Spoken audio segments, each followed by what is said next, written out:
नमस्कार, सादर प्रणाम, गुड इवनिंग। आज हम उपस्थित हैं आप सबके सामने एक बहुत ही विशिष्ट कार्यक्रम को लेकर के और बेसिकली ये भक्ति संगीत संध्या है, जिसमें कि हमारे जो स्पेशल गेस्ट आज हमारे बीच में आ रहे हैं, नितिन दावर जी आ रहे हैं, आर्ट ऑफ लिविंग से हैं और बाकी तो आप इनके जो गीत हैं वो सुनिएगा और मैं उनके बारे में कुछ प्रोग्राम की स्टार्टिंग में आप लोगों को बताऊँगी। और मैं सिर्फ़ इतना कह सकती हूँ कि आज का जो आपका 1 घंटा है, वो बहुत आध्यात्मिक होने वाला है, बहुत ही अच्छा होने वाला है और आप लोग सचमुच बहुत आनंद लेने वाले हैं इस 1 घंटे के कार्यक्रम में। और आप सबका बहुत-बहुत स्वागत है आज के इस कार्यक्रम में और जितने लोग भी अभी जुड़ चुके हैं, आप सबका बहुत-बहुत स्वागत है और हम बिल्कुल अभी हमारे बीच उपस्थित हो चुके हैं, हमारे गेस्ट आ चुके हुए हैं और मैं उनका स्वागत करती हूँ और उनको मैं स्क्रीन पे लेती हूँ। नितिन दावर जी आपको बहुत प्रणाम thank you so much Nivedita ji. और बहुत स्वागत है इस कार्यक्रम में। जी जी, हम बहुत समय से कोशिश कर रहे थे कि हम इस प्रोग्राम को कर पाएँ। आई थिंक हमारा कम्युनिकेशन भी चल रहा था, so I feel blessed to be here with you today. Actually we are blessed. Thank you. So Nitin Dawar ji से बातचीत शुरू करने से पहले हम मैं एक छोटा-सा परिचय देना चाहती हूँ उनका। परिचय जो मैं आपको दूँगी वो सचमुच छोटा है जितने इन्होंने काम किए हैं उसके एवज में। तो Nitin Dawar ji Art of living के अंतर्राष्ट्रीय फैकल्टी और एक प्रख्यात गायक हैं। भारत के शास्त्रीय संगीत में स्नातक, एक संगीतकार, लेखक, गिटार वादक और कई संगीत एल्बमों के साथ एक लाइव कलाकार हैं। भारत के सबसे बड़े सामाजिक आंदोलनों जैसे India against corruption, Yamuna river cleaning और क्लीन दिल्ली ड्राइव के लिए उनके लोकप्रिय थीम गानों ने लाखों लोगों को इस उद्देश्य की सेवा के लिए प्रेरित किया है। इन्हें 2012 में जी टीवी के लोकप्रिय सारेगामापा में अतिथि सेलिब्रिटी गायक के रूप में आमंत्रित किया गया था। अपनी पहली आर्ट ऑफ लिविंग कार्यशाला में भाग लेने के बाद नितिन जी ने एक अलग परिवर्तन का अनुभव किया और उसके उनके भीतर एक भारत मानवता की सेवा करने की एक प्रबल इच्छा जागृत होने लगी। आर्ट ऑफ लिविंग के संस्थापक गुरुदेव श्री श्री रविशंकर के साथ इनकी पहली मुलाकात ने इनको बहुत प्रेरित किया और उन्हें अपने जीवन के लिए एक दृष्टिकोण दिया। इसके बाद उन्होंने अपने दशक पुराने सफल कॉर्पोरेट करियर को अलविदा कह दिया और स्वयं की खोज और सेवा की यात्रा शुरू कर दी। पिछले 11 वर्षों में उन्होंने विभिन्न कार्यक्रमों और संगीत समारोहों के लिए दुनिया भर की यात्रा की है। कभी-कभी गुरुदेव जी के साथ भी यात्राओं में जाते हैं। नितिन जी ने अफ्रीका और Kenya, Uganda, Tanzania, Nigeria, Malawi आदि देशों में बड़े पैमाने पर काम किया है। अफ्रीका की सबसे बड़ी स्लम किबेरा सहित विभिन्न जगहों में विभिन्न आर्ट ऑफ लिविंग और युवा नेतृत्व प्रशिक्षण कार्यक्रमों का आयोजन किया। इन्होंने अफ्रीका के स्थानीय निवासियों के जीवन में स्वास्थ्य, कल्याण, योग, ध्यान, श्वास, तकनीक, फिटनेस और संगीत के विकास के उद्देश्य से कार्यशाला शुरू करी, स्माइल अफ्रीका के नाम से।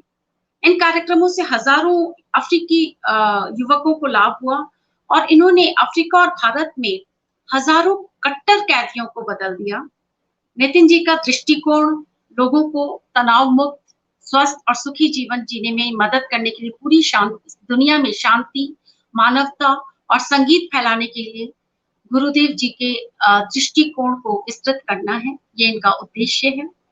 और हम इनका दोबारा से स्वागत करते हैं क्योंकि मेरे ख्याल से हमारा जो योगानुकुंज पटल है, ऐसे गेस्ट के आने से बहुत धन्य हो जाता है और ये जो हमारे पटल में आज आए हैं टाइम निकाल कर के लिए हमारे लिए बहुत बड़ी बात है। नितिन जी आपका दोबारा से स्वागत करते हैं। और नितिन जी आपसे जो बातचीत हमको शुरू करनी है क्योंकि मैं चाहती हूँ कि जो आज का कार्यक्रम है वो आपके गीत सुनने के आपके जो भी भक्ति संगीत आप हम लोगों को सुनाएंगे। एक बात और कहना चाहती हूँ मैं सब श्रोताओं को कि एक तो परिचय मैंने ये दिया आप लोगों को। नितिन जी को मैंने एक बार इनकी लाइव परफॉर्मेंस सुनी थी गुड़गांव में इनका कार्यक्रम था और मेरे को इतनी सारी भीड़ थी तो मुझे बहुत दूर से मैं खड़ी होकर के इनके सुना मैंने उस टाइम इनका भक्ति संगीत, और आप बिलीव नहीं करेंगे कि इतना सुंदर भक्ति संगीत मैंने अपनी ज़िंदगी में तो नहीं सुना। और वो दिन मेरे लिए इतना, मैं आज तक, और तब से मैं ट्राई कर रही हूँ जब से हमने युगानुकूल शुरू किया, कि नितिन दावर जी एक बार हमारे प्लेटफ़ॉर्म पर ज़रूर आएँ। बहुत सुंदर है, और इसीलिए मैं आप लोगों को कहना चाह रही हूँ। तो बहुत ही और इनके जो छोटे भाई हैं पुनीत दावर जी, इनको मैं जानती हूँ पर्सनली, थोड़ा उनके साथ काम भी किया है ऑफ़िस में। तो मैं नितिन जी आपको ये जो कार्यक्रम है, इसको हम आर्ट ऑफ लिविंग के थोड़ा एक इंट्रोडक्शन प्रोग्राम की तरीके से भी लेंगे, क्योंकि वैसे तो काफ़ी लोगों को पता है, लेकिन जिनको नहीं पता, तो हम उनके लिए चाहते हैं कि आर्ट ऑफ लिविंग के बारे में उनको थोड़ा-सा पता चले। तो हम बातचीत की शुरुआत इसी से करेंगे कि आर्ट ऑफ लिविंग के बारे में थोड़ा-सा ब्रीफली अगर आप श्रोताओं को बताना चाहें। जी, बिल्कुल। बहुत अच्छा आपने बोला कि इंट्रोडक्शन जो है वो ऑर्गेनाइजेशन का बहुत इम्पोर्टेंट है। वैसे काफ़ी लोग जानते हैं, मगर फिर भी मैं बताना चाहूँगा कि आर्ट ऑफ लिविंग जो है, it is a non profit and educational and humanitarian organisation, जो हमारी प्रेजेंस है 156 कंट्रीज़ में है। और हम बहुत सारे सेवा के काम करते हैं, मगर जो कोर है हमारी ऑर्गेनाइजेशन का, वो है एक ब्रीदिंग टेक्निक जिसका नाम है सुदर्शन क्रिया, जिसे गुरुदेव श्री श्री रविशंकर जी ने कॉग्नाइज़ किया था 1981 में। और इसके अलावा हम मेडिटेशन भी सिखाते हैं, इसके अलावा योगा भी सिखाते हैं, और बहुत सारे सेवा का काम हम करते हैं। मतलब इतने सारे हमारे सेवा के फील्ड हैं, सेवा के प्रोजेक्ट्स हैं कि शायद मुझे शायद किसी को याद भी नहीं होगा कि इतने सारे, हमें एक बारी में इसको कवर भी नहीं कर सकते। हम we stand against corruption, we do river rejuvenation, हम कैदियों को भी प्रशिक्षण देते हैं। और Gurudev has been a peace ambassador into so many countries. जहाँ पे भी कुछ गड़बड़ होता है, वहाँ पे गुरुदेव सबसे पहले रिस्पॉन्सिबिलिटी लेके पहुँचते हैं। और इसके अलावा हम यूथ को ट्रेन करते हैं। जैसे आपने थोड़ा सा शेयर भी किया अफ्रीका के बारे में, तो मैंने खुद जाके अफ्रीका की काफ़ी कंट्रीज़ में यूथ को भी ट्रेनिंग दी है।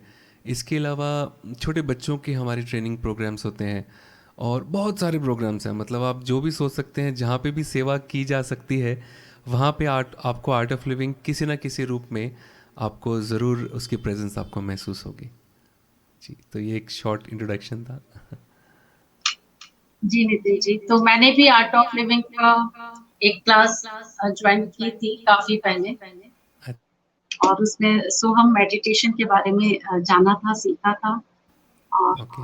बहुत ख़ास एक चीज़ थी जो कि मुझे भी याद है, और मेरे भाई ने भी की थी, तो उसको भी याद है कि जो उस पूरी क्लास में एक जो स्टेप होता है जिसमें कि आप पूरे अपने इमोशंस, जब आप ध्यान कर रहे होते हैं तो आपके जो पूरे इमोशंस बाहर आ जाते हैं।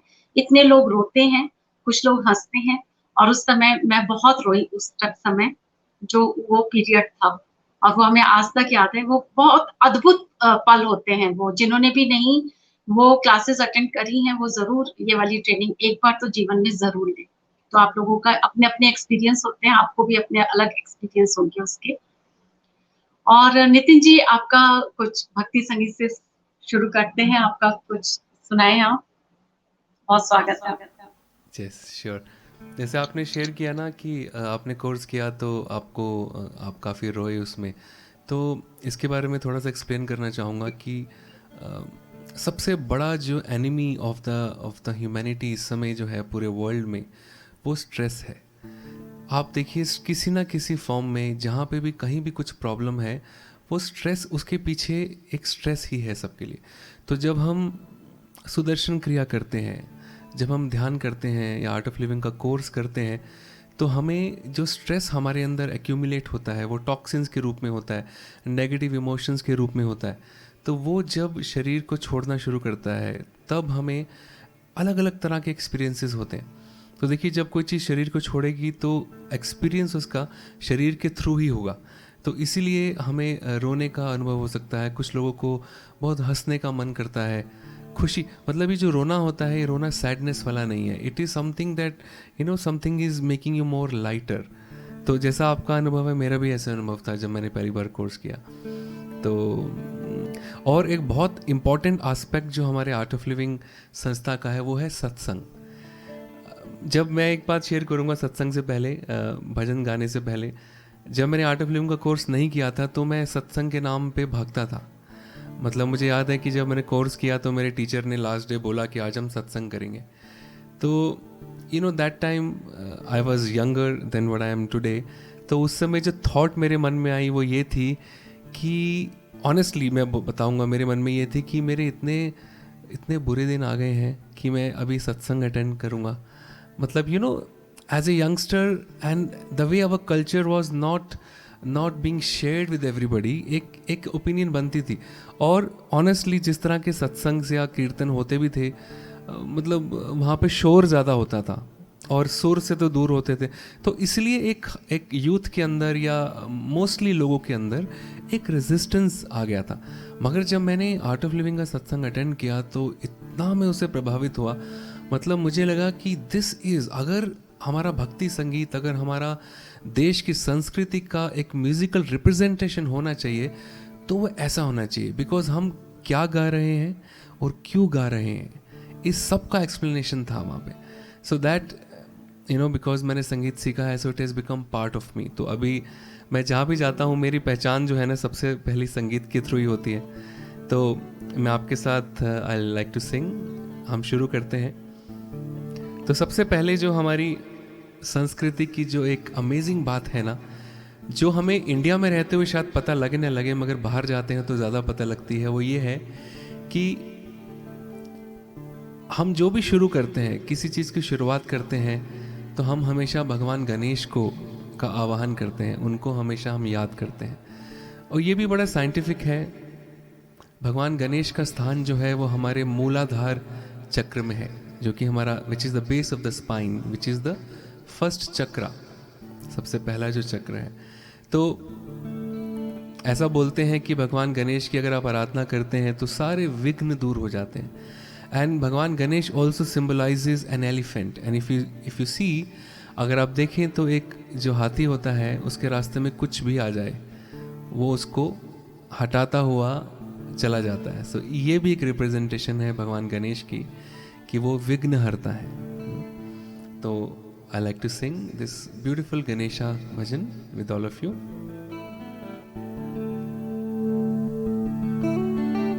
अच्छा, जो लोग मुझे देख रहे हैं, हमें सुन रहे हैं, मैं तो आपको नहीं देख पा रहा हूँ ना सुन पा रहा हूँ, बट आई बिलीव वो एक बैरियर भी नहीं है। अगर आपको अच्छा लगे तो आप जहाँ पे भी हैं वहाँ पे साथ गाएं ज़रूर, है ना। मैं थोड़ा सा बाद में एक्सप्लेन करूँगा इसके बारे में। और बहुत सिंपल भजन होंगे तो आप साथ में गुनगुना भी सकते हैं। So do that.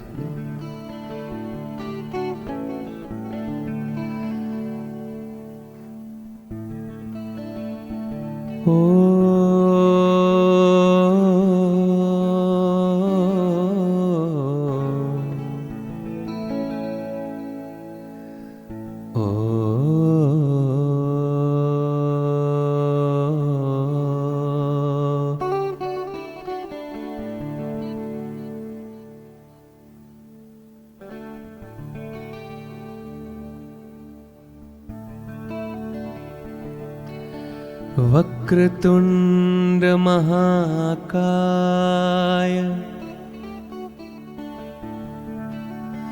सूर्यकोटि समप्रभा निर्विघ्नं कुरु मे देवा सर्वकार्येषु सर्वदा।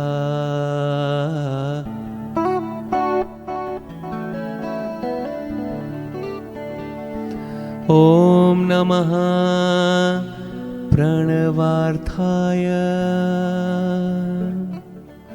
शुद्ध ज्ञाने कमूर्तये निर्मलाय प्रशांताय दक्षिणामूर्तये नमः। ईश्वरो गुरुरात्मेति मूर्तिभेद विभागिने व्योमवत् व्याप्तदेहाय दक्षिणामूर्तये नमः।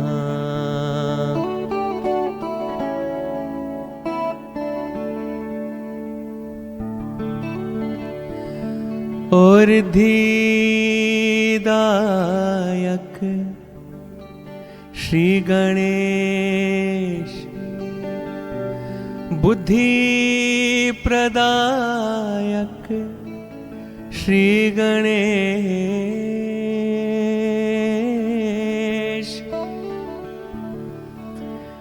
रिद्धिदायक श्री गणेश, बुद्धि प्रदायक श्री गणेश,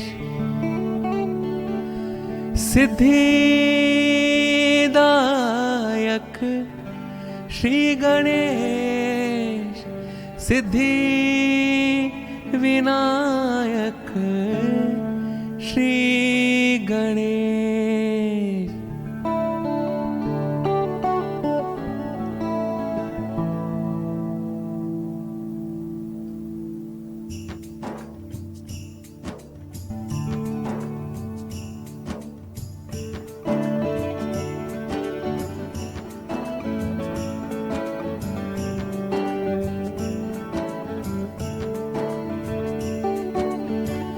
गण गणपते श्री गणेश, महागणपते श्री गणेश, गण गणपते श्री गणेश, महागणपते श्री गणेश।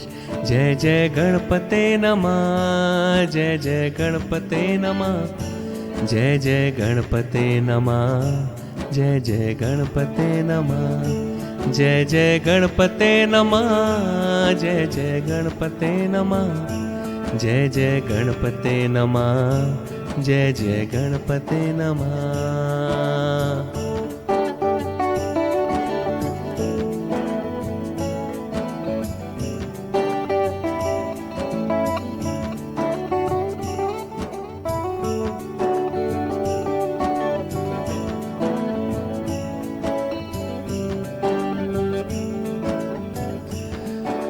ओ बुद्धि प्रिया है श्री गणेश, सिद्धि प्रिया है श्री गणेश, बुद्धि प्रिया है श्री गणेश, सिद्धि प्रिया है श्री गणेश, विघ्नेश्वर है श्री गणेश, विघ्न विनाशक श्री गणेश, गण गणपते श्री गणेश, महागणपते श्री गणेश। जय जय गणपते नमः, जय जय गणपते नमः, जय जय गणपते नमः, जय जय गणपते नमः, जय जय गणपते नमः, जय जय गणपते नमः, जय जय गणपते नमः, जय जय गणपते नमः, जय जय गणपते नमः, जय जय गणपते नमः, जय जय गणपते नमः, जय जय गणपते नमः, जय जय गणपते नमः, जय जय गणपते नमः, जय जय गणपते नमः, जय जय गणपते नमः, जय जय गणपते नमः, जय जय गणपते नमः, जय जय गणपते नमः, जय जय गणपते नमः।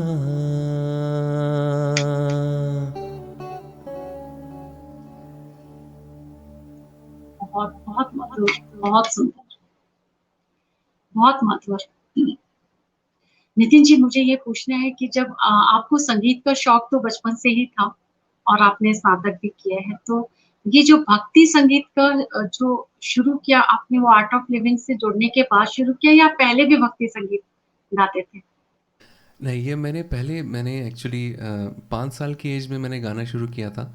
और जहाँ भी मुझे प्लेटफ़ॉर्म मिलता था, जैसे कि मेरी मम्मी की तरफ से जो मेरे नाना जी हैं, वो लोग आर्य समाज को बिलॉन्ग करते हैं। तो मैंने जो जहाँ तक मेरी मेमोरी है, मैंने पहला भजन जो गाया था, वो मैंने आर्य समाज में उनके जो भी प्रोग्राम्स थे, वहाँ पे गाया था। उसके बाद मैंने काफ़ी कॉम्पिटिशन्स में भी पार्टिसिपेट किया। मेरे फादर के उनके ऑफिस की तरफ से काफ़ी कॉम्पिटिशन्स होते थे, तो उसमें मैंने पार्टिसिपेट किया। तो वहाँ पे भी जो मेरा मेन थीम होता था वो नॉर्मली ये भजन से ही होते थे। मतलब बचपन से ही मुझे, हालांकि मुझे गज़लों की तरफ भी बहुत लगाव है, मगर भजन्स की तरफ एक स्पेशल कनेक्शन था। मगर जैसे मैंने बोला ना कि बीच में जिस तरह का भक्ति संगीत ज़्यादा होता था, अगर हम क्लासिकल को छोड़ दें, पॉपुलर पॉपुलर भक्ति संगीत was not that, you know, I was not able to resonate very strongly with that. तो जब मैंने आर्ट ऑफ लिविंग सुना, तो उसके बाद आप बोल सकते हैं कि एक तरह से पुनर्जन्म एक मेरा भक्ति संगीत क्या हुआ।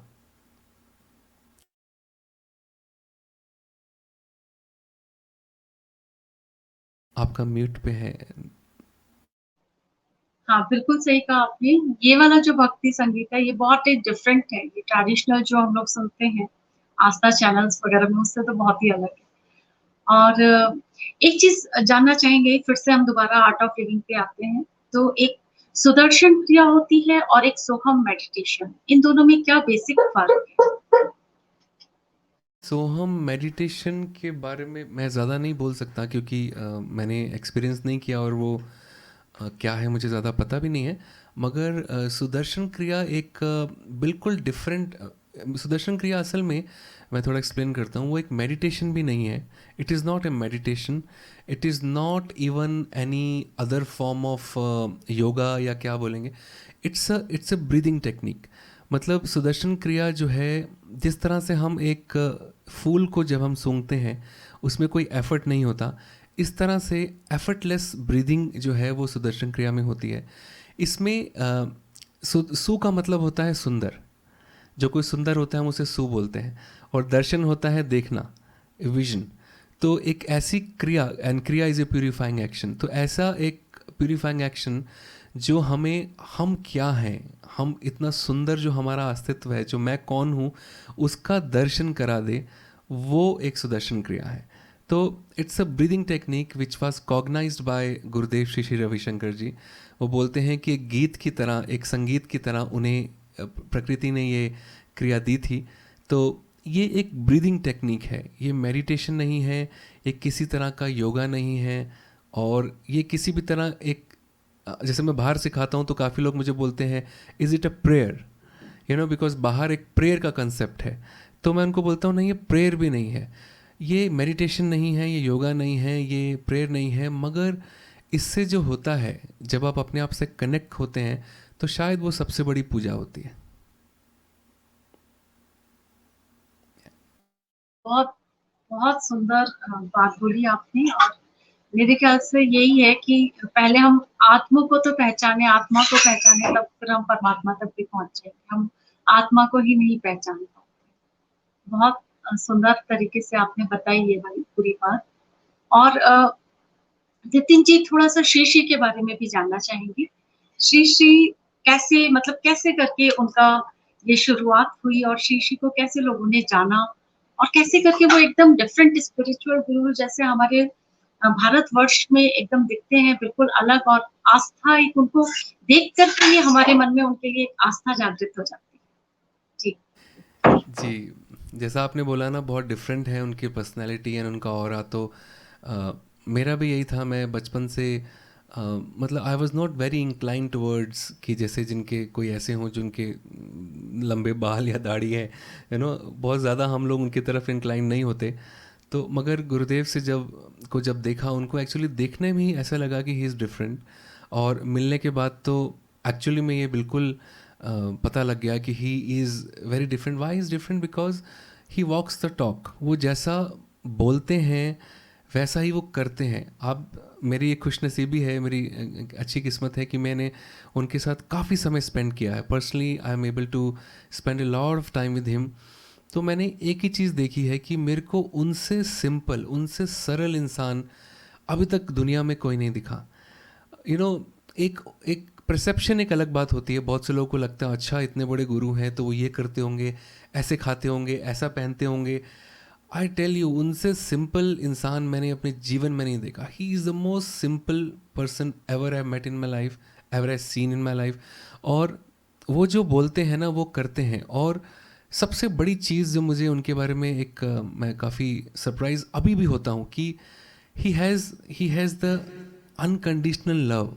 मतलब उनका, आप देखिए करोड़ों फॉलोअर्स हैं हमारे आर्ट ऑफ लिविंग के, गुरुदेव के, मगर उनका कनेक्शन हर एक के साथ में, उनका प्रेम हर एक के लिए, चाहे उसने आर्ट ऑफ लिविंग कोर्स किया या नहीं किया, चाहे वो कोई भी है, चाहे वो कोई भी जीव है, उसके प्रति एक अनकंडीशनल लव होना, ये मैं अभी तक I am in that awe, you know, I am not able to come out of it कि ये कैसे पॉसिबल हो सकता है। अच्छा, शुरू में I was very critical about it. तो एक साल तो मैंने बहुत आप क्या बोल सकते हैं, मैंने बहुत जासूसी भी की।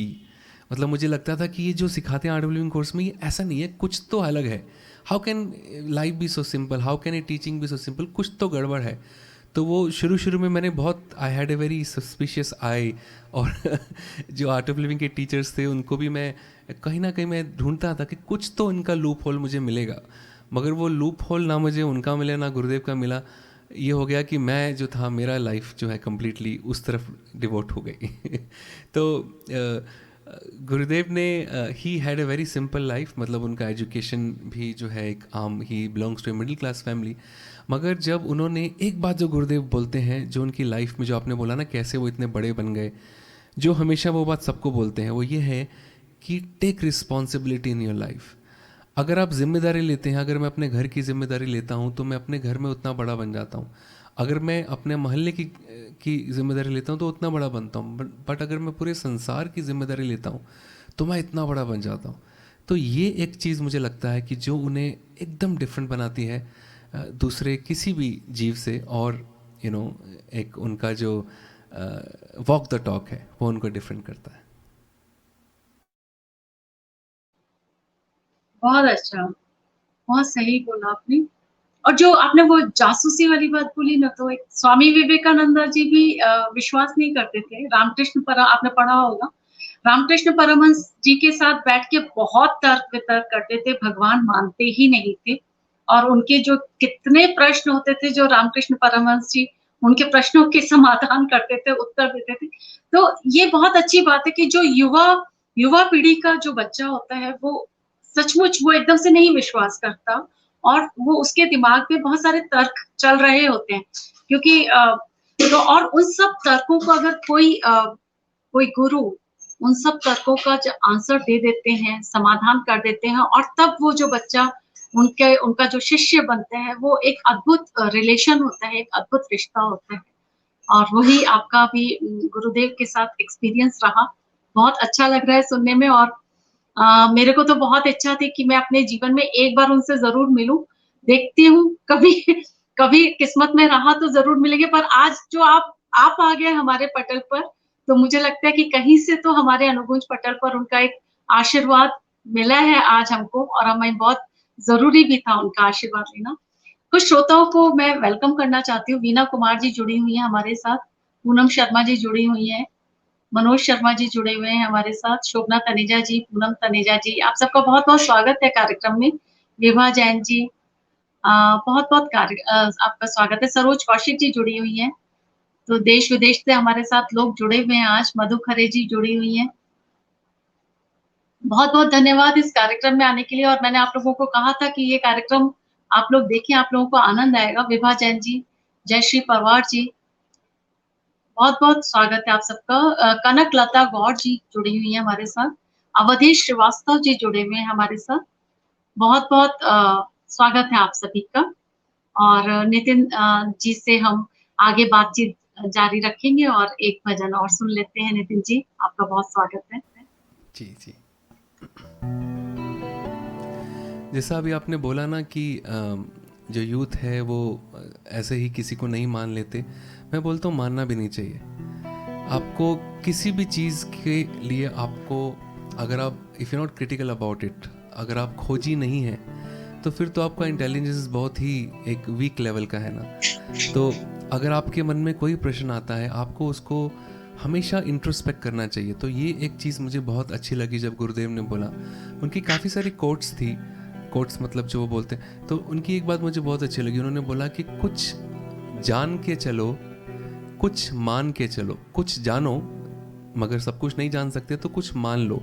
सब कुछ नहीं मान सकते तो कुछ जानो भी। तो कुछ जान के चलो, कुछ मान के चलो, सबको गले लगाते चलो। तो ये बात जो थी ना, वो मतलब एक it's like $1 million quote, you know, which I heard, कि बात तो सही है, सब कुछ नहीं जान सकते। जब तक नहीं जानते तब तक मान लो, जब जान लोगे तब तो जान ही लोगे। तो इसी तरह से जो गुरु होता है, एक गुरु का जो, अगर आप देखें, गुरु शब्द बना है 2 शब्दों से, 2 लेटर से, गु और रू। तो गु का मतलब होता है अंधकार और रू का मतलब होता है रोशनी। तो जो हमें रोशनी से, हमें अंधकार से रोशनी की तरफ ले जाए, वो गुरु होते हैं। तो अंधकार, अच्छा, रोशनी के लिए पहले अंधकार होना चाहिए। और अंधकार किस चीज़ का? अंधकार है इग्नोरेंस का, अज्ञानता का अंधकार। और रोशनी किस चीज़ की? लाइट ऑफ नॉलेज, ज्ञान की रोशनी। तो जो हमें अज्ञानता से ज्ञान की तरफ ले जाए, वो हमारा गुरु है। तो एक बहुत सुंदर एक गुरु भजन है जो काफ़ी पॉपुलर भी है, मैंने गाया था, तो I would like to sing that. मैं चाहूँगा जितने लोग सुन रहे हैं ना, आप, अच्छा, एक बात और है आर्ट ऑफ लिविंग सत्संग के बारे में, कि it is not a performance. हमारे सत्संग में परफॉर्मेंस नहीं होती। हमारे सत्संग में जो सुन रहा है और जो गा रहा है, हम एक हो जाते हैं। तो आप जो लोग जहाँ जो भी सुन रहे हैं ना, आप जीवन में जिसे भी अपना गुरु मानते हैं, whomsoever you see as a guru in your life, आप उनको याद करते हुए और उनके प्रति कृतज्ञता का भाव लेते हुए इस भजन को सुने और गाएं, है ना। हमारे माता पिता हमारे सबसे पहले गुरु होते हैं, फिर हमारे शिक्षक जिनसे हमने टीचिंग ली, वो हमारे गुरु होते हैं, और फिर अगर आध्यात्मिक गुरु हमारे जीवन में आ गए हैं, तो वो तो सबसे बड़ी एक खुशकिस्मती है ही। तो उनको याद करते हुए भी गा सकते हैं।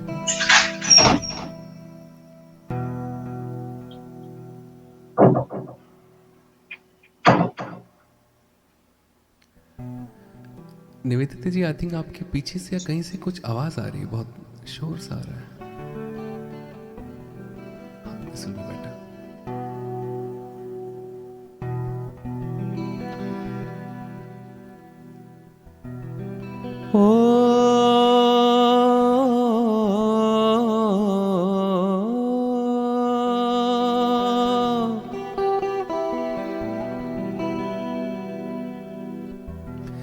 जित बिठरावे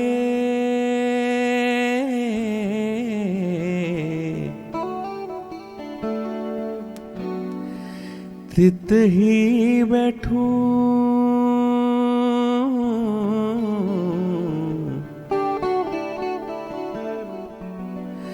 जो पहरावे सोई सोई पहरूं।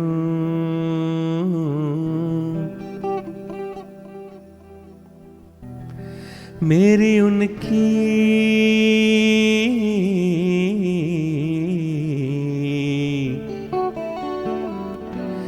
प्रीत पुरानी,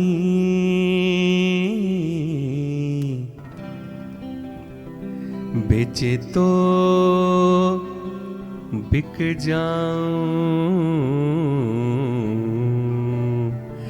बेचे तो बिक जाऊं।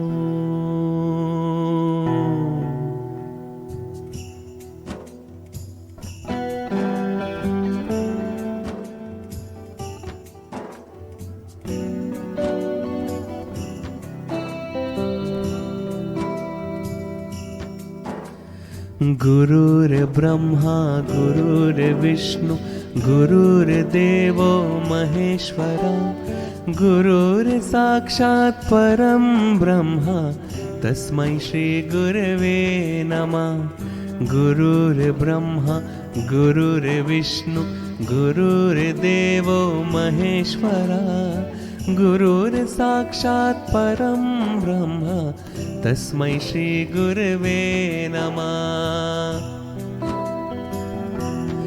गुरु मेरी पूजा गुरु गोविंद, गुरु मेरा पार ब्रह्मा गुरु भगवंत ओ। गुरु मेरी पूजा गुरु गोविंद, गुरु मेरा पार ब्रह्मा गुरु भगवंत। गुरुर्ब्रह्मा गुरुर्विष्णु गुरुर्देवो महेश्वरा गुरुर्साक्षात् परं ब्रह्म तस्मै श्री गुरवे नमः। गुरुर्ब्रह्मा गुरुर्विष्णु गुरुर्देवो महेश्वरा गुरुर्साक्षात् परं ब्रह्म तस्मै श्री गुरवे नमः।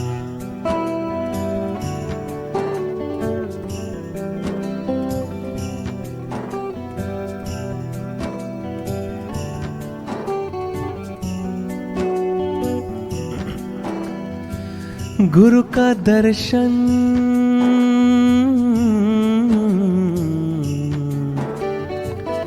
देख देख जीवा,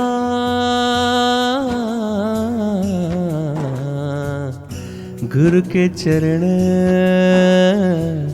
धोए धोए पीवा।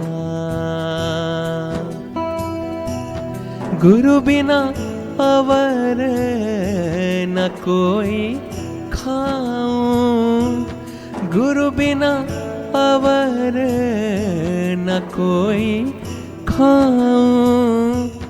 हर पल जपूं गुरु गुरु नामो, हर पल जपूं गुरु गुरु नामो। गुरु मेरी पूजा गुरु गोविंद, गुरु मेरा पार ब्रह्मा गुरु भगवंत ओ। गुरु मेरी पूजा गुरु गोविंद, गुरु मेरा पार ब्रह्मा गुरु भगवंत। गुरुर्ब्रह्मा गुरुर्विष्णु गुरुर्देवो महेश्वरा गुरुर्साक्षात् परं ब्रह्म तस्मै श्री गुरवे नमः।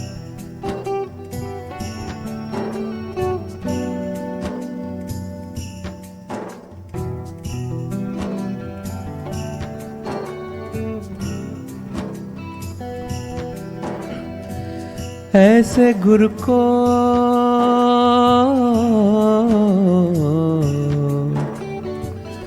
बल बल जाइए,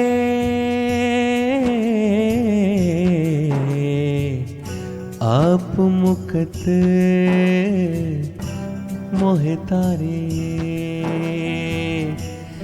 गुरु मेरा ज्ञान गुरु हृदय ध्यान, गुरु मेरा ज्ञान गुरु हृदय ध्यान।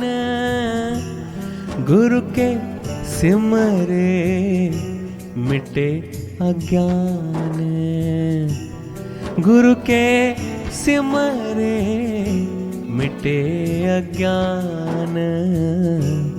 गुरु मेरी पूजा गुरु गोविंद, गुरु मेरा पार ब्रह्मा गुरु भगवंत ओ।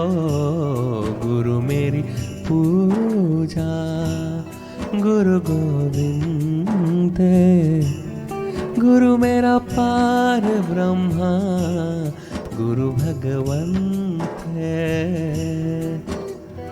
गुरुर्ब्रह्मा गुरुर्विष्णु गुरुर्देवो महेश्वरा, गुरुर्साक्षात् परं ब्रह्म तस्मै श्री गुरवे नमः।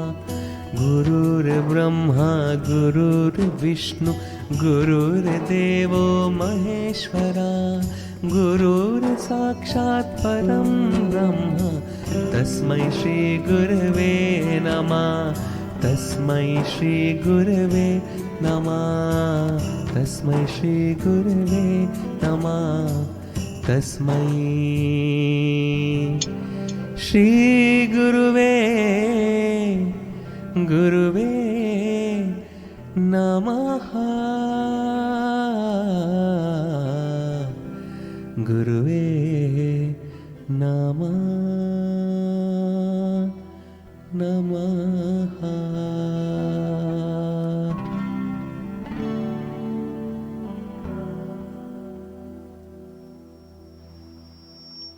बहुत सुंदर। और ऐसा लगता है आप गाना नहीं गाते, आप भक्ति गीत नहीं गाते, आप उसको रम जाते हैं, उसको जीते हैं आप जितनी देर आप उसको गाते हैं।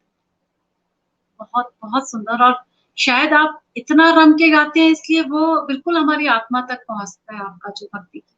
बहुत सुंदर। एक बात मैं हमेशा बोलता हूँ कि जब हम कंठ से गाते हैं, यानी कंठ यानी गला, तो सुर मिल जाते हैं। जैसे अगर कोई भी संगीतकार जब रियाज करता है तो गले से गाते हैं, कंठ से गाते हैं, तो गाते गाते सुर में गाने लग जाते हैं। तो कंठ से गाते हैं तो सुर मिल जाता है, जब दिल से गाते हैं तो तालियां मिल जाती हैं, दिल से गाते हैं तो लोग ताली बजाते हैं। तो कंठ से गाते हैं तो सुर मिल जाता है, दिल से गाते हैं तो तालियां मिल जाती हैं, पर जब भाव से गाते हैं ना तो भगवान मिल जाते हैं। तो भाव जो है वो बहुत बहुत बहुत ज़रूरी है, ना सिर्फ संगीत में, ना सिर्फ भक्ति संगीत में, आप कुछ भी करें। आप देखिए, अपनी जॉब करते हैं, आप अपना बिजनेस करते हैं, आप किस भाव से करते हैं, that is what makes the difference between anybody who is successful. कोई जो सफल है वो और जो सफल नहीं है।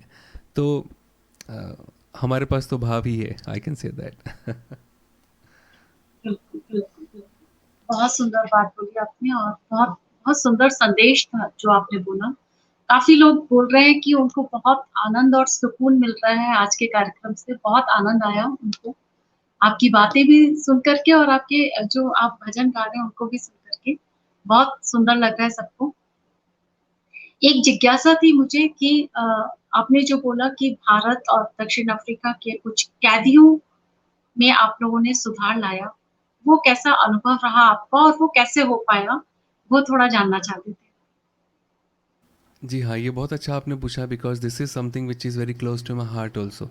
तो जब मैंने आर्ट ऑफ लिविंग का कोर्स किया तो उसके कुछ समय के बाद में मुझे एक अपना जो हमारे दिल्ली में तिहाड़ जेल है वहाँ जाने का मौका मिला।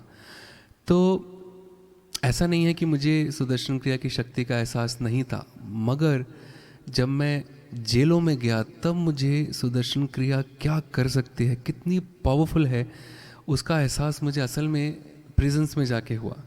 वहाँ हमने जब कैदियों को, और मैंने कुछ ऐसे ऐसे कैदियों को भी कोर्स करवाया है आर्ट ऑफ लिविंग का जो कि हार्ड कोर क्रिमिनल्स हैं। मतलब उनको रखा जाता है, अगर आपको पता हो, एक अंडा सेल होता है, एक सिर्फ छोटी सी एक जगह होती है और उनके ऊपर पूरी पुलिस उनके आसपास उनकी सिक्योरिटी के लिए होती है। And they are those kind of people जिन्होंने अपने जीवन में शायद 20, 30, 40, 50 इतने मर्डर्स किए। तो जब पहली बार उनको सिखाने गए तो वहाँ पे मतलब when I was speaking to them, उनकी मतलब वो पलक तक नहीं झपकाते। मतलब वो ऐसे बैठ के आपको सुनते हैं। दे आर लाइक, वो इतने जड़ हो चुके होते हैं कि they are like like a dead body. उनकी में कोई इमोशन, कोई कुछ नहीं होता। और जब उनको बोलते हैं आंखें बंद करने के लिए तो भी उनकी आंखें ऐसी होती हैं, मतलब they can't even close there eyes. मगर जब वो सुदर्शन क्रिया का जब तीसरा दिन, जब 3 बार सुदर्शन क्रिया वो करते हैं, नॉर्मल लोगों को हम 2 बार कराते हैं कोर्स में और कैदियों को 3 बार कराते हैं, 3 डेज, 3 कॉन्जिक्यूटिव डेज। तो तीसरे दिन के बाद जब वो एक बच्चे की तरह रोते हैं ना, तब आपको पता लगता है कि इस क्रिया में, इस ब्रीदिंग टेक्निक में इतनी शक्ति है, ऐसा चमत्कार है कि एक जड़ इंसान को जिसके अंदर कितने नए, देखिए गुरुदेव हमेशा बोलते हैं कि इन जो एक कल्प्रिट होता है उसके अंदर भी there is a victim who is crime for help. आप किसी भी कैदी से, किसी भी जिसने गलत काम किया उससे पूछिए, वो बोलता है कि मैंने किया नहीं, मुझसे हो गया। तो वो जो विक्टिम अंदर है, वो विक्टिम कैसे है, वो क्योंकि इतना स्ट्रेस जीवन में ले लिया, जैसे बड़े हुए, जिस सर्कमस्टांसेस में बड़े हुए, तो स्ट्रेस ले लेके, नेगेटिव इमोशंस ले लेके ऐसे जड़ हमारी बॉडी बन गई, हमारा मन बन गया।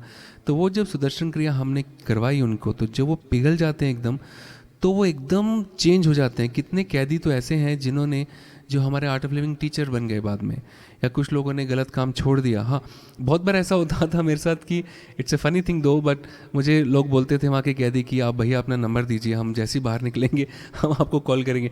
But I have to follow the protocol, तो मैं उनको नंबर नहीं दे सकता था, मगर ऐसा लगाव होता था। फिर चमत्कार ऐसे होते थे, जैसे किसी को बेल नहीं मिल रही बहुत सालों से, तो उन्होंने कोर्स किया तो उनको बेल मिल गई। या एक मुझे पर्टिकुलर इंसिडेंस याद है कि एक जो था बहुत रोया, वो उसने बोला कि मेरे घर से कोई भी मिलने नहीं आया।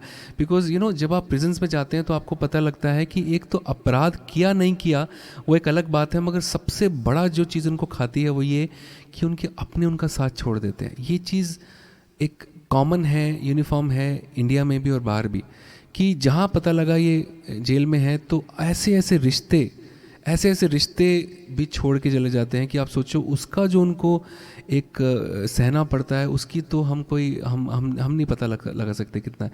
तो ऐसे ही वो इंसान था। तो जब तीसरा दिन, चौथा दिन हुआ तो मैंने पता किया कि वो आए नहीं। तो मैंने बोला कि कहाँ गए, तो मुझे पता लगा कि उन्होंने बोला, उनके जो फेलो कैदी थे, इनमेट्स थे, उन्होंने मुझे बोला कि सर उनको जो है घर से कोई मिलने आया है। और वो जब मिल के आए लास्ट दिन, उसने बोला कि भैया मुझे नहीं पता ये कैसे हुआ, इतने सालों से मुझे कोई नहीं मिलने आया और आज ये कैसे आया ये मुझे नहीं पता, एक चमत्कार मेरी लाइफ में हुआ। तो ऐसे इतने सारे एक्सपीरियंसेस मुझे इंडिया में या अफ्रीका में भी हुए। हार्डकोर कैदी जो कि पहले दिन आते हैं, उनको भाषा भी नहीं आती, इंग्लिश भी पूरी नहीं आती उनको अफ्रीका में, तो मगर वो लास्ट दिन में ऐसे बन जाते हैं कि वो बोलते हैं कि प्लीज़ डोंट गो। उनके एक्चुअली मैंने उनको रोते हुए भी देखा है। I have seen them crying and saying please don't go because you are the first person whom we have seen as somebody who we can call our own। आप ऐसे पहले हो जिसको हम अपना मानने लग जाते हैं, तो आप हमें छोड़ के मत जाइए और प्लीज़ आते रहिए यहाँ पे। तो ये शक्ति है आई थिंक सुदर्शन क्रिया की, ध्यान की, योगा की और ज्ञान की। बहुत सुंदर। तो मैं हमेशा ये कहती हूँ कि समाज सेवा हम हमेशा काफ़ी उन वर्गों की करते हैं जो कि कॉमन वर्ग होते हैं, ठीक है, पीड़ित होते हैं, सब होते हैं, लेकिन कुछ वर्ग हमारे समाज के ऐसे भी हैं, जैसे वैश्याएँ हो गई, जैसे ये अपराध में जो लोग हैं, जेल में, जिनको हम भूल गए होते हैं, जिनके अस्तित्व को भी हम स्वीकार नहीं करते कि वो कुछ हैं भी, कि वो मतलब हम उनको जीवित लोगों में मानते ही नहीं ऐसे लोगों को। तो और उनके बारे में कोई सोचता भी नहीं है। उनके लिए अगर कोई काम करता है, ये बहुत बड़ी बात है। और मेरे हिसाब से आप लोगों ने जाके कैदियों के जीवन परिवर्तन किए हैं, ये तो बहुत बड़ी बात है। और ये सचमुच भगवान का दिया एक काम है जो आप लोगों ने किया, और बहुत अच्छा लगा सुन कर के। आपने 2-3 गाने आपने काफ़ी इसके लिए गाए हैं, जो मैंने पहले भी बोला था, सामाजिक आंदोलनों के लिए गाए हैं, India against corruption, Yamuna river clean Delhi drive. इनमें से कोई एक गाना गा सकेंगे क्या अभी आप? सुना सकेंगे कुछ अगर याद है या असल में ये बात है तो 2011 की, तो मैं कोई सोचना बात नहीं, पड़ेगा तो मुझे। आप नेक्स्ट सॉन्ग आप अपने अपने मन से ही गा दीजिए। जी। जी। एक हमारे सत्संग में एक चीज़ बहुत यूनिक होती है कि इसमें हम बोलते हैं गान, ज्ञान और ध्यान, ये 3 चीज़ों का समन्वय होता है। तो कुछ तो है हम भजन्स भी गाते हैं, कुछ हम ज्ञान के गीत भी गाते हैं। तो मे बी एक हम I like to sing this भगवान शिव का भजन, और उसके बाद फिर एक मैं ज्ञान का कुछ, क्योंकि ज्ञान से जो आपको स्टिमुलेट होता है आपका इंटेलेक्ट, जो आपको क्लैरिटी मिलती है, वो एक अलग ही लेवल पे होती है। तो मे बी एक भजन मैं पहले गाता हूँ। ये बहुत पॉपुलर भजन है आजकल, ये मैंने 2011 में सुना था, जब मैं गुरुदेव श्री श्री रविशंकर जी के साथ में हिमाचल के टूर पे था, तो हिमाचल का सॉन्ग है असल में, तो आपको इसमें हिमाचल की खुशबू भी मिलेगी। मैं सोच रहा था मैं गाऊं कि नहीं गाऊं, मगर ये मुझे इतना सुंदर लगता है कि I can not but Singh this song.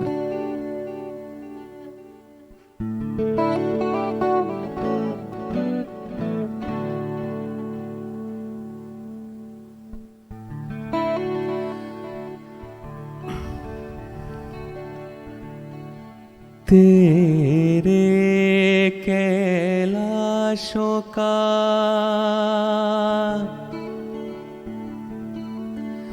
अंत न पाया,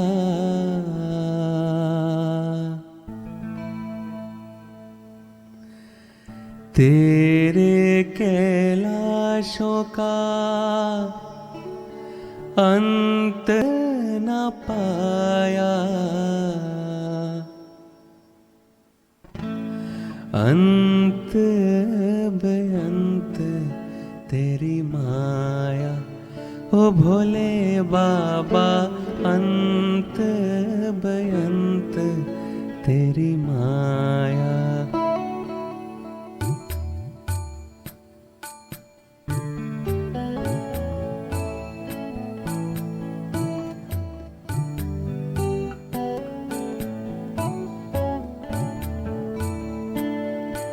शिव कैलाशों के वासी, धौली धारों के राजा, शंकर संकट हरना, ओ भोले बाबा शंकर संकट हरना।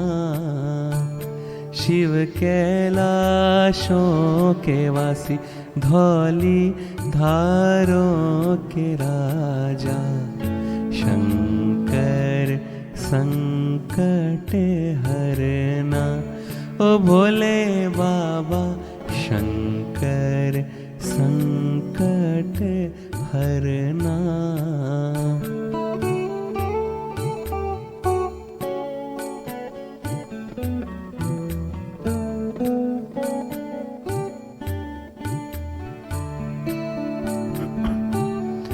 तेरे कैलाशों का, तेरे कैलाशों का अंत न पाया, तेरे कैलाशों का अंत न पाया, अंत बेअंत तेरी माया, ओ भोले बाबा अंत बेअंत तेरी माया। शिव कैलाशों के वासी, धौली धारों के राजा, शंकर संकट हरना, ओ भोले बाबा शंकर संकट हरना।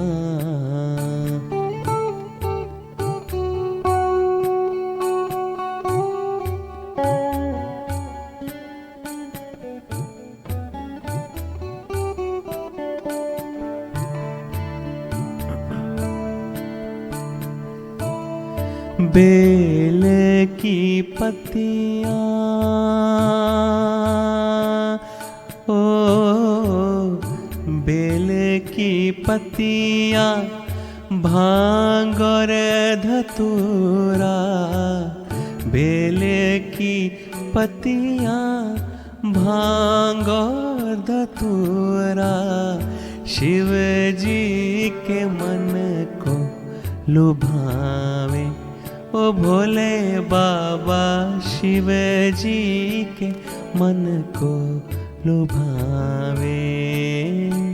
शिव कैलाशों के वासी, धौली धारों के राजा, शंकर संकट हरना, ओ भोले बाबा शंकर संकट भोले बाबा शंकर संकट हरना।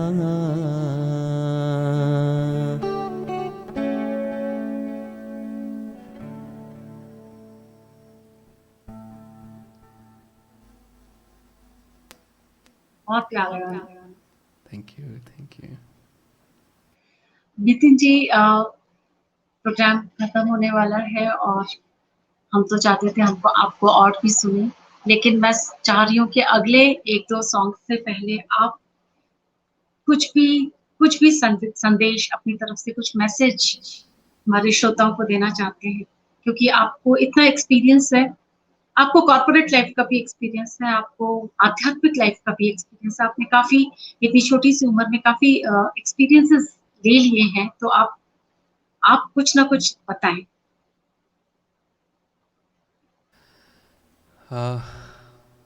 ज़्यादा तो मुझे पता नहीं, मैं क्या एकदम मेरे मन अभी नहीं आ रहा, मगर मैं यही बोलूँगा कि अपनी लाइफ को बहुत ज़्यादा संकुचित होके, बहुत ज़्यादा यू नो क्या बोलेंगे, संकुचित को बहुत ज़्यादा टाइट होके नहीं जिए। आप अपनी लाइफ की पॉसिबिलिटी पे एक अंकुश नहीं लगाएं। आपकी लाइफ के अंदर बहुत सारी पॉसिबिलिटीज़ हैं। मैं आज जो भी आपके सामने कुछ भी कर पा रहा हूँ या कर रहा हूँ, मैंने लाइफ में कभी भी इमेजिन नहीं किया था कि मैं इस तरह का कोई भी काम कर पाऊँगा या बोल भी पाऊँगा या गा भी पाऊँगा कभी किन्हीं लोगों के सामने। तो आप जो भी जीवन में चाहते, जो भी करना चाहते हैं ना, आप उसको ये मत सोचें कि मैं नहीं कर पाऊँगा या कर पाऊँगी। आप उसको कर सकते हैं। सिर्फ जो डिफरेंस होता है वो ये होता है कि आपके मन का, अगर आप मन से हार जाते हैं तो फिर आप हार ही जाते हैं, और मन से जीत जाते हैं तो जीत जाते हैं। और मन को स्ट्रॉन्ग करने के लिए हमारी संस्कृति में हमारे ऋषियों ने, मुनियों ने, हमारे गुरुओं ने इतने सारे हमें टूल्स दिए हैं। So don't underestimate those tools. You know, it is very very good and important to be progressive in life. जीवन में हमेशा उन्नति करना बहुत ज़रूरी है। नई चीज़ें, ज़माने के हिसाब से कंटेम्प्रेरी होना बहुत ज़रूरी है, मगर जो हमारी रूट्स हैं उनको नहीं भूलें।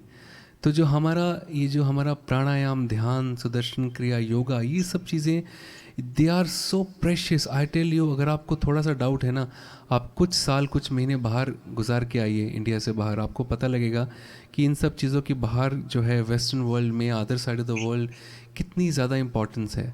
तो इन्हें अंडर एस्टिमेट मत कीजिए। They are the tools which are applicable in to your day to day life. आप जीवन में जो भी कार्य करते हैं उसके लिए ये सब टूल्स बहुत इम्पॉर्टेंट है। तो जब भी आपको मौका मिले, आप ज़रूर इन सब टूल्स को सीखें। आप योगा सीखें, आप प्राणायाम सीखें, आप मेडिटेशन करना ज़रूर सीखें। 20 मिनट, 10 मिनट, जितना भी समय निकाल पाएँ। और अगर आप आर्ट ऑफ लिविंग कोर्स कर सकें, सुदर्शन क्रिया सीख पाएँ, सो नथिंग लाइक दैट। तो ये ज़रूर करें, और अपने जीवन की, अपने इमोशंस की, अपने आसपास संसार की, समाज की जिम्मेदारी जितना भी ले सकते हैं वो ज़रूर लें। तो I think short and sweet I like to say this. बहुत अच्छा बोला आपने। नितिन जी, एक आखिरी सवाल जो है मेरा, जो कि मेरा स्वार्थी सवाल है, वो ये है कि श्री श्री गुरुदेव के दर्शन कैसे किए जा सकते हैं? देखिए, अगर आप मेरे से पूछें सच में, तो अगर आप जिन्हें गुरु मानते हैं, अगर आप उनको सच में, आपका उनकी तरफ भाव है, आप मन में संकल्प लीजिए कि मुझे उनसे मिलना है, तो आपको कुछ नहीं रोक सकता, कोई दुनिया की ताकत नहीं रोक सकती। और ये मैं आपको कोई फिलोसॉफिकल बात नहीं कर रहा हूँ, ये मैं बहुत प्रैक्टिकल, जो मेरे साथ हुआ है, बहुत सारे लोगों के साथ मैंने देखा है, और मैं सबको यही एडवाइस करता हूँ। बहुत से लोग मुझे बोलते हैं कि हम कैसे गुरुदेव से मिल सकते हैं क्या।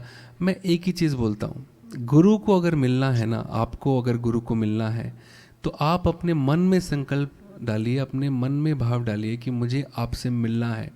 आई टेल यू, एक चीज़ मैंने देखी है कि गुरुदेव की, one thing which he cannot escape is the devotion, love.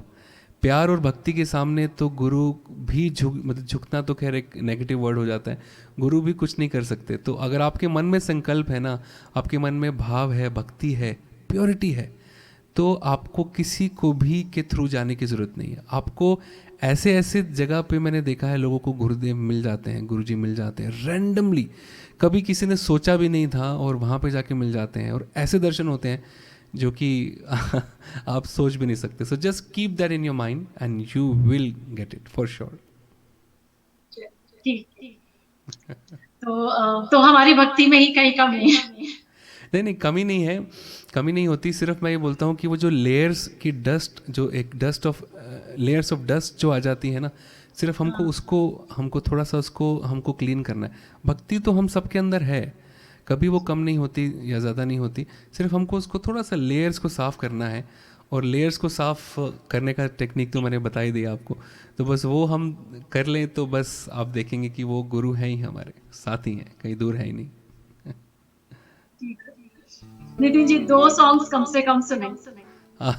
ठीक है, कोई बात नहीं, I'll sing, I'll sing। मैं एक चीज़ ज़रूर गाना चाहूँगा, क्योंकि जब ज्ञान की बात आती है ना, तो ज्ञान के अंदर एक नाम जो कि I think it is completely सबसे बड़ा नाम जो ज्ञान में आता है, वो आता है कबीर दास का। क्योंकि कबीर जी ने जो बोला है ना, वो इतना इतना क्लियरिटी ऑफ थॉट, इतना ज़बरदस्त ज्ञान और स्टेट देना, वो कबीर जी की खासियत थी। तो मैं कुछ कबीर जी के दोहे आपके साथ शेयर करूंगा।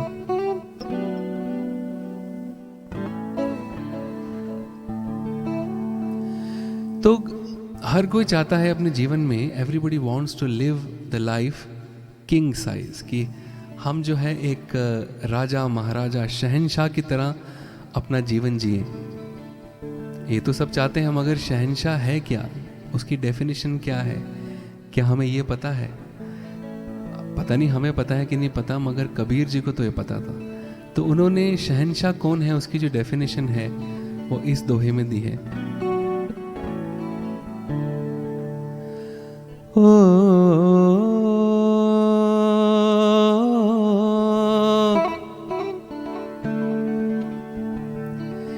चाह गई चिंता मिटी, मनवा बेपरवाह।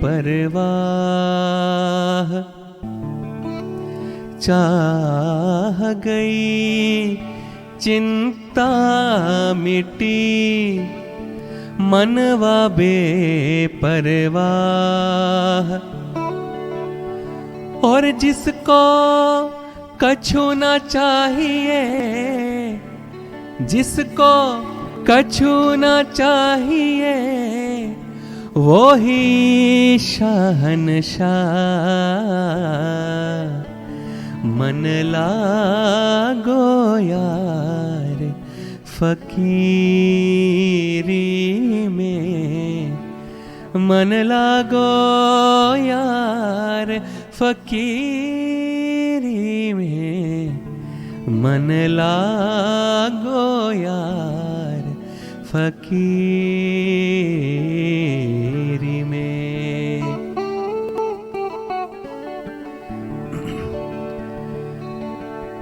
माला कहे है काठ की, क्यों तू फेरे मोहे। माला कहे है काठ की, क्यों तू फेरे मोहे। अरे मन का फेर दे,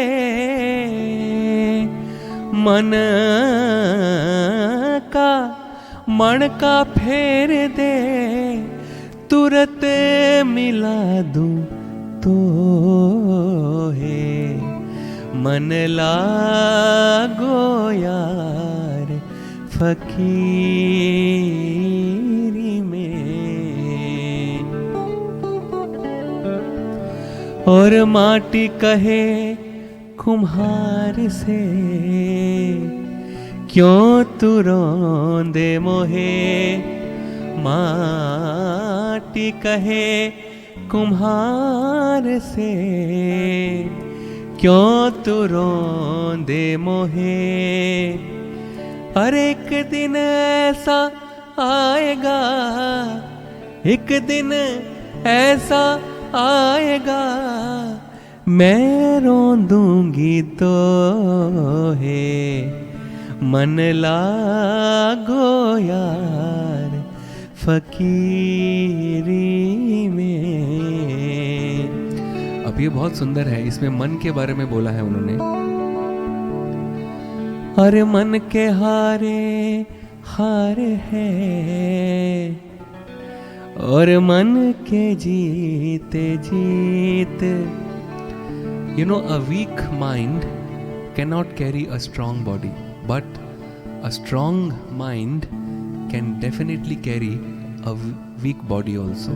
तो यही है, मन के हारे हार है और मन के जीते जीत। कहे कबीर हरि पाइए, कहे कबीर हरि पाइए, मन ही की परतीत, मन लागो यार फकीरी में। तो हरि को पाना है तो उसे भी मन के जरिए ही पाना होगा। So if you are able to sail over your mind, then only you are able to reach that higher consciousness, the super consciousness. और आखिरी में, आखिर ये तन खाक मिलेगा, क्यों फिरता मगरूरी में, मन लागो यार फकीरी में, मन लागो यार फकीरी में। तो इसी के साथ एक भगवान कबीर जी का एक बहुत सुंदर एक भजन है, सॉन्ग है, आजकल काफी पॉपुलर है।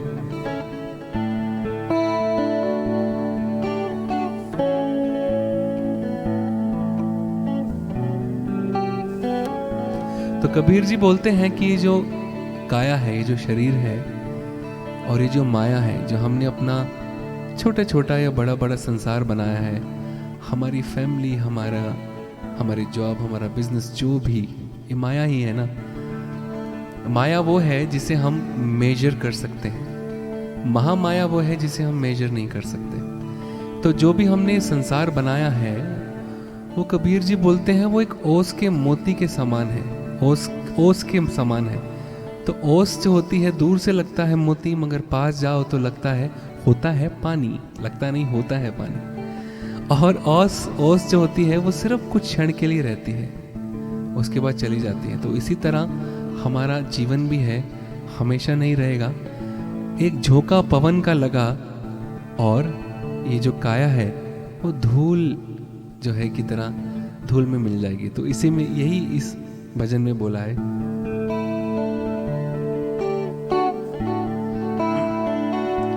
मत कर माया को अहंकार, मत कर काया को अभिमान, काया गार से कांची, काया गार से कांची, ओ जैसे ओसरा मोती, झोंका पवन का लग जाएगा, झपका पवन का लग जाएगा, काया धूल हो जासी।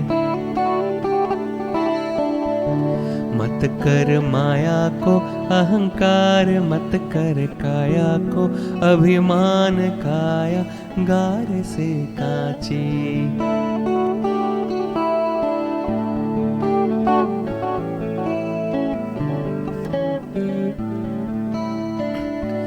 ऐसा सख्त था महाराज जिनका मुल्कों पर राज, जिन घर झूलता हाथी।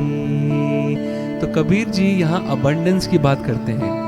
वो बोलते हैं कि ऐसा एक महाराज था जिसने मुल्कों पे राज था जिसका, और जिसके हर घर पे हाथी झूलते थे, इतना अबंडेंस था। सो व्हाट, आज तो नहीं है ना, क्या वो हमेशा रह सकता है? नहीं रह सकता। ऐसा सख्त था महाराज जिनका, मुल्कों पर राज, जिन घर झूलता हाथी। जिन घर झूलता हाथी, ओ जैसे ओसरा मोती, झोंका पवन का लग जाएगा झपका, पवन का लग जाएगा काया धूल हो जासी।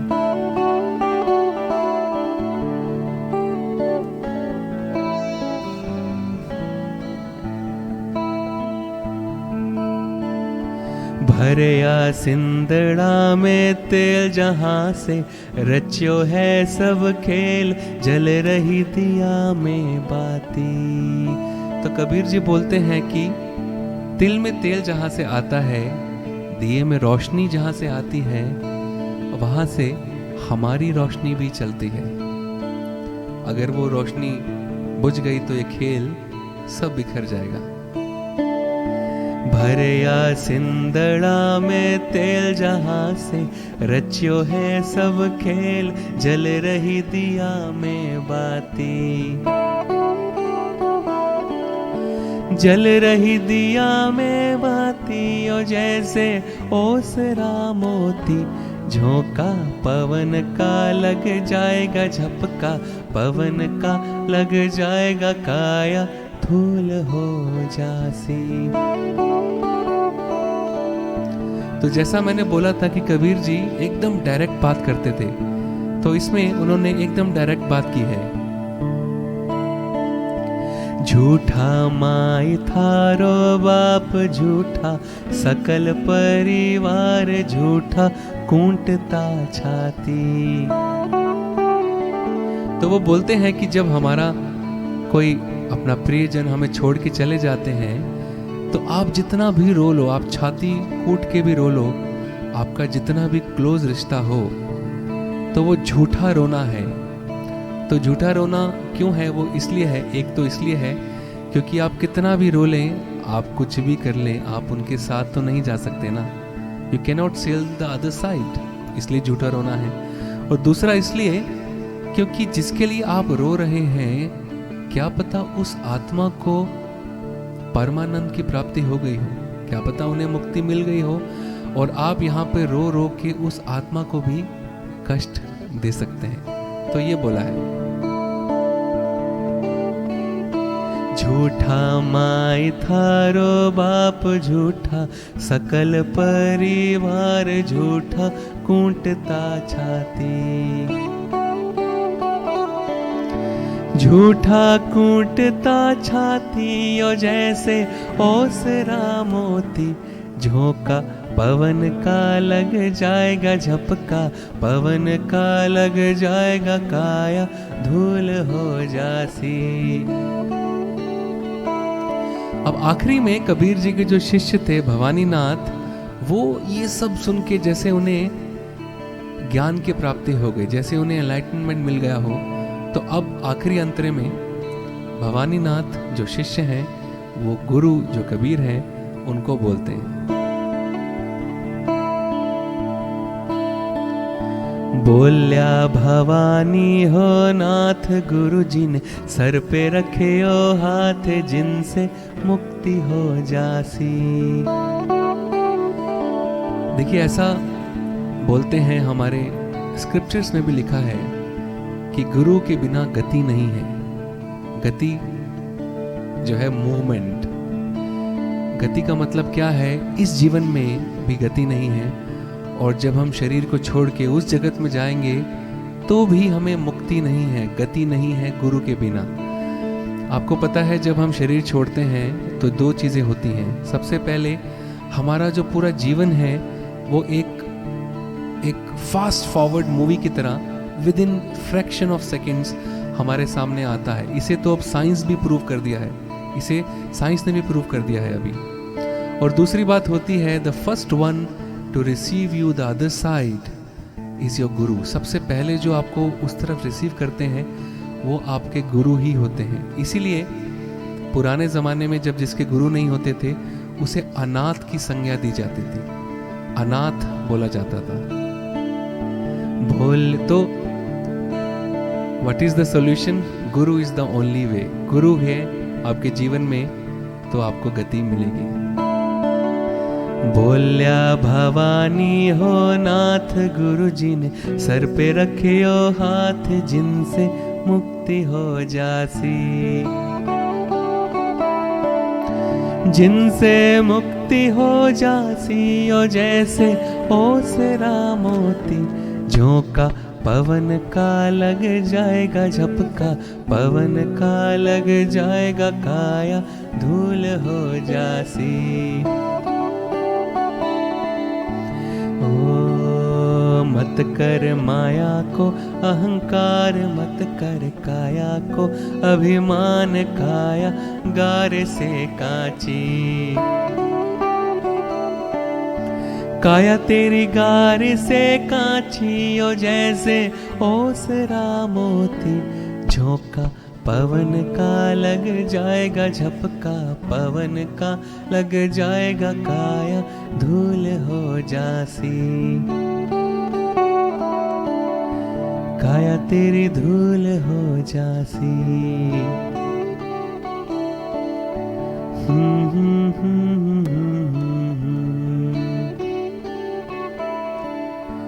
काया तेरी धूल धूल हो जासी।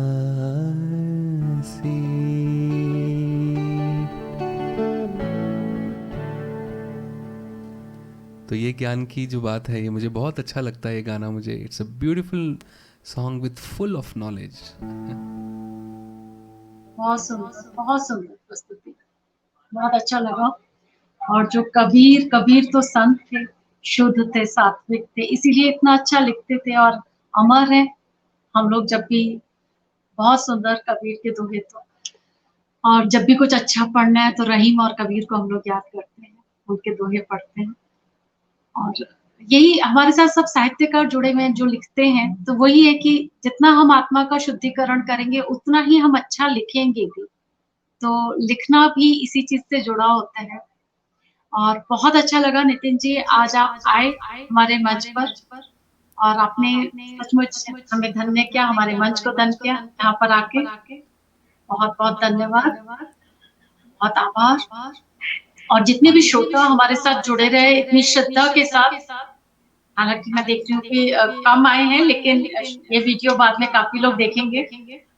और जितने भी श्रोता आए और प्रेजेंट रहे लाइव कार्यक्रम में, उनमें उनको बहुत बहुत आभार हमारी तरफ से, युगानुकुल जी।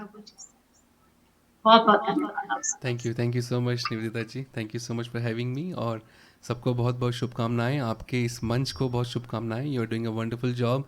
और आप संगीत की, साहित्य की जो सेवा कर रही हैं, I think that's a phenomenal work. So I send my good wishes and blessing to you always. Thank you so much. Thank you, thank you.